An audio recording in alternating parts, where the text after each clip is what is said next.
something that I found kind of accidentally teaching some honors students last spring. I had broken them into small groups and giving them some readings to analyze, and they were supposed to come up with, to identify the thesis of a reading, and we were going to talk about certain questions.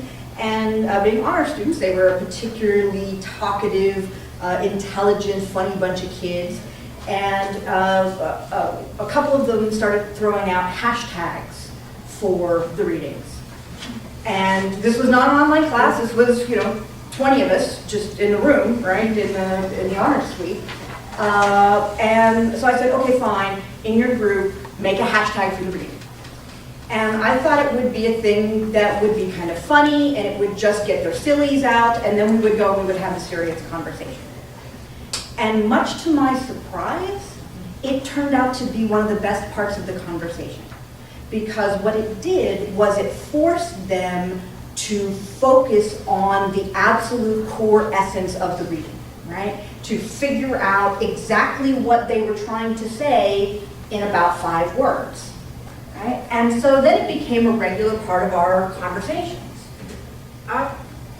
And so my tip, I'm calling it core concept, and I've incorporated it into something I do in a regular. I don't do it as a standalone activity, but when I'm already having students do small group activities, I will often, as part of it, ask them to come up with a hashtag for their reading or for their whatever it is that they're discussing, whatever problem they're working on. So I incorporated it into what they're already doing. It could easily be adapted, obviously, for a course that would be online or discussion forums. Sometimes they do get kind of silly, and it's not necessarily very useful. Like we were discussing Teddy Roosevelt's The Strenuous Life, and somebody came up with Team America.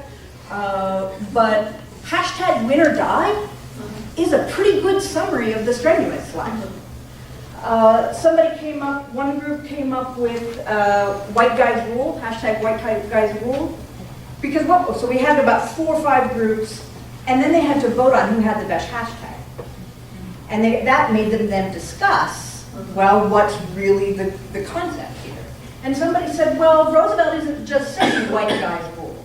He's saying strong white guys rule. Right? So it led them into some other conversations. For Thomas Paine, reading Thomas Paine's Common Sense this semester, one group became very fascinated by the fact that at one point there was an abbreviation.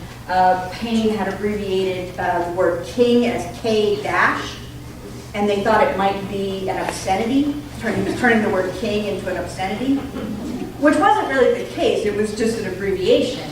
But that did kind of draw their attention to it, and so their hashtag for common sense became hashtag K-word. That king for Thomas Paine had become a K-word, and that was his argument in Common Sense, that all Americans should think of king as an obscenity. Which I thought was a pretty good way to remember what common sense was all about.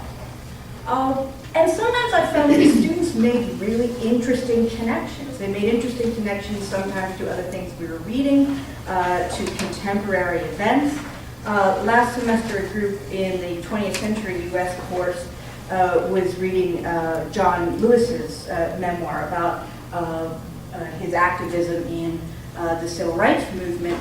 And one group came up with a hashtag, hands up, don't shoot, as we were in the middle of conversations about Ferguson, which also then led into conversations about why are we studying John Lewis now? How is this material still relevant?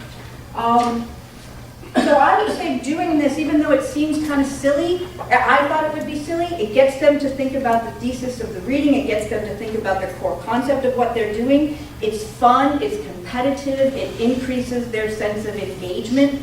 And even if you don't know what a hashtag is or ever use one, they do. And so I've been surprised, and some students are kind of uptight and they don't want to do it, but I was surprised at how useful this has been for me in the last year. So that's my tip.